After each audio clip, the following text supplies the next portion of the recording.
Welcome to Java Forum. Now I am going to show you how to enable automatic login for a user in Oracle Linux 9 operating system. So go to settings, left menu you can say users, unlock, provide the root password. So here you can see automatic login is disabled, you can enable. That's it, single step. Now what I am going to do, I am going to restart the Oracle Linux 9 virtual machine. So this automatic login will work only after restart and login. Okay.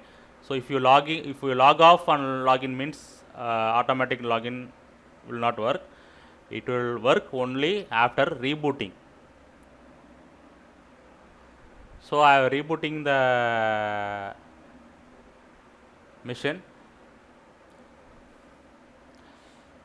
So I will be automatically logged in without asking password.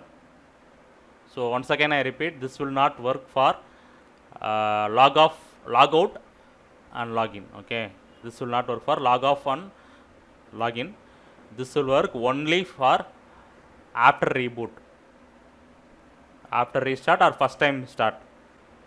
Yes, so I have logged in as a user called Ramnathan without asking any password. So this is a way to enable automatic login in Oracle Linux 9.